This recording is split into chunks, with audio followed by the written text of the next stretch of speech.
Bismillahirrahmanirrahim. Assalamualaikum warahmatullahi wabarakatuh. Perkenalkan, nama saya Heri Rizwandi dengan nomor NPM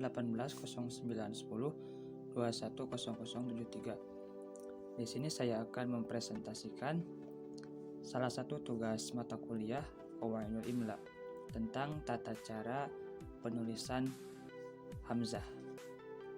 Nah, penulisan hamzah sendiri ini dibagi menjadi dua bagian. Yang pertama, ada yang penulisannya di tengah kata, dan yang kedua, ada yang penulisannya di akhir kata.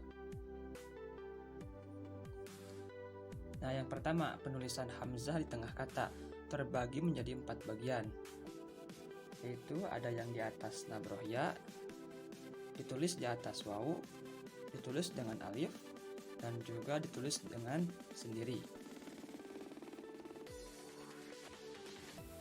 Nah, selanjutnya kaidah hamzah ditulis di atas nabroh ya, ini yang di tengah kata.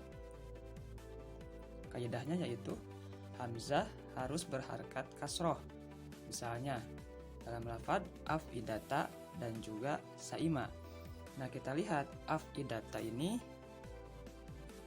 hamzah di atas nabroh ya-nya itu berharakat kasroh, dan juga saima ini sama.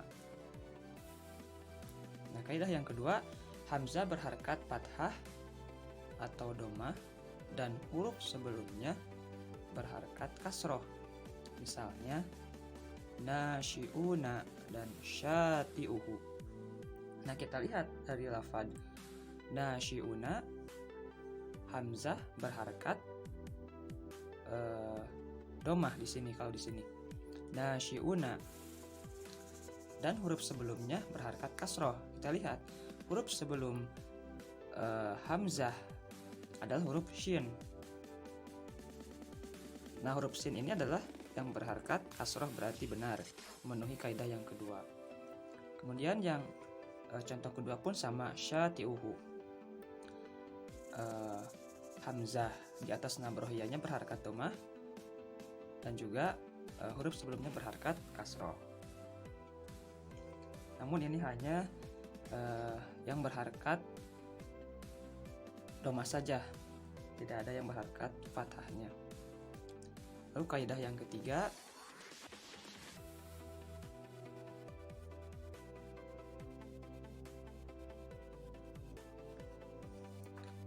yaitu hamzah berharakat fathah dan huruf sebelumnya adalah ya sukun.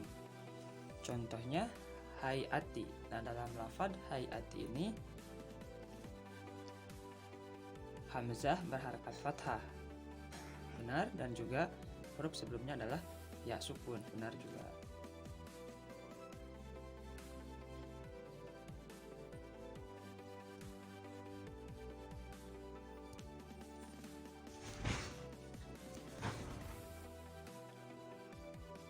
Nah, yang selanjutnya B adalah kaidah hamzah ditulis di atas wawu. Ini masih yang di tengah. Kaidah yang pertama adalah hamzah berharakat domah dan huruf sebelumnya berharakat fathah. Misalnya aqra'uhum dan juga yauma. Nah, kita lihat aqra'uhum, lafadz wawu hamzah itu berharakat domah dan huruf sebelumnya adalah berharakat fathah. Berarti huruf sebelum wawu itu, wawu dan hamzah dia itu adalah huruf berharakat fathah. Ro tersebut berharakat fathah. Sama, dan lafadz yang kedua pun sama, yauma. Lalu selanjutnya adalah hamzah berharakat domah dan huruf sebelumnya sukun. Misalnya mas'ulun. Nah, kata hamzah di atas wawu adalah berharakat domah, benar, mas'ulun. Dan sebelumnya adalah berharakat sukun, itu sin. Sin tersebut berharakat sukun. Kaidah yang ketiga, hamzah berharakat sukun dan huruf sebelumnya berharakat domah. Misalnya al-mu'minina dan ru'usun. Nah, kata al-mu'minina, hamzah tersebut berharakat sukun, benar, dan huruf sebelumnya berharakat domah. yaitu huruf hamzah sebelum itu adalah huruf mim, yaitu berharkat domah. Dan juga yang kedua ru'usun itu sama, huruf ro-nya itu berharkat domah. Yang kaidah keempat, hamzah berharkat fathah dan huruf sebelumnya berharkat domah. Misalnya fuadun dan yuaddi, itu hamzah berharkat fathah, fuadun tuh. Dan huruf sebelumnya berharkat domah, itu fa itu berharkat domah. Yang selanjutnya kaidah hamzah ditulis dengan alif, ini masih yang di tengah kata, yaitu hamzah berharkat fathah dan huruf sebelumnya berharkat fathah juga. Misalnya sa'ala dan ta'akhoru. Nah, jelas ini semuanya adalah fathah. Yang kedua, hamzah sukun dan huruf sebelumnya berharkat fathah. Misalnya ra'sun dan ya'khudhu.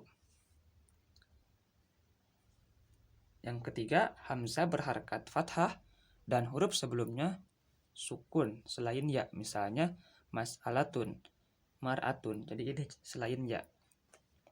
Hamzah berharkat fathah. Kita lihat hamzahnya mas'alatun ini berharkat fathah dan huruf sebelumnya adalah sukun. Ya, sin sebelum hamzah ada huruf sin. Ini berharkat sukun. Dan yang kedua pun sama, mar'atun ini sama. Terus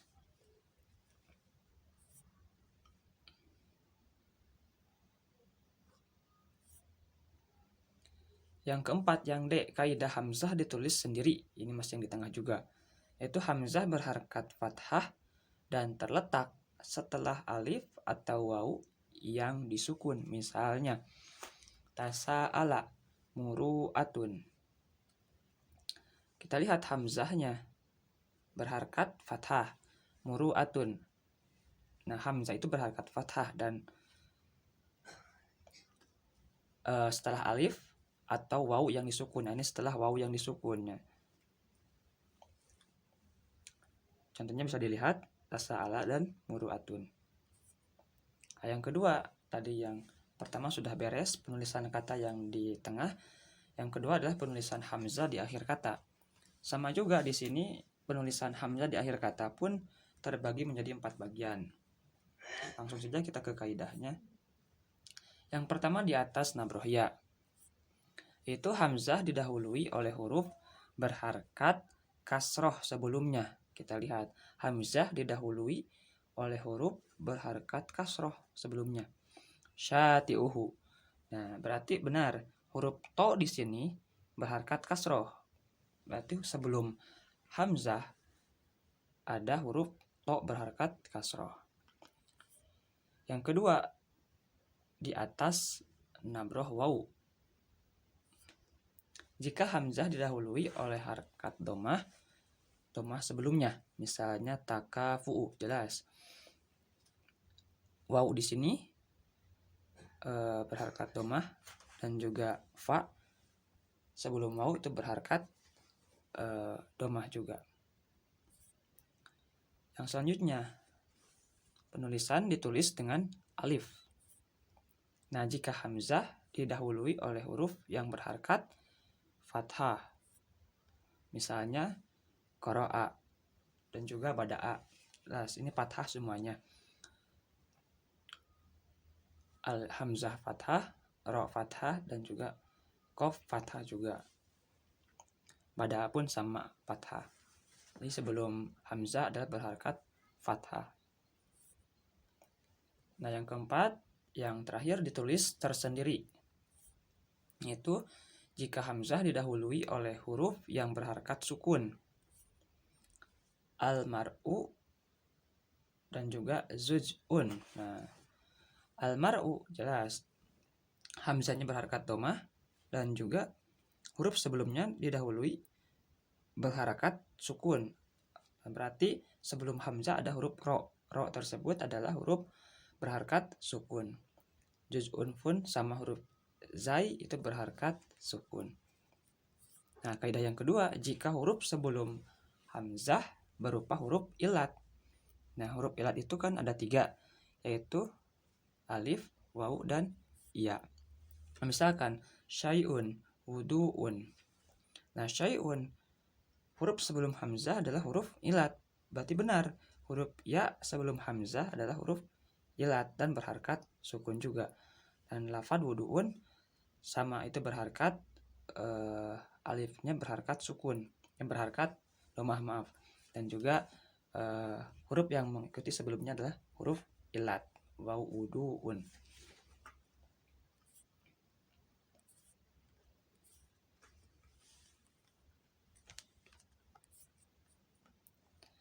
Mungkin itu yang bisa saya sampaikan. Mohon maaf bila banyak kesalahan. Sekian, terima kasih. Wabillahi taufiq wal hidayah. Assalamualaikum warahmatullahi wabarakatuh.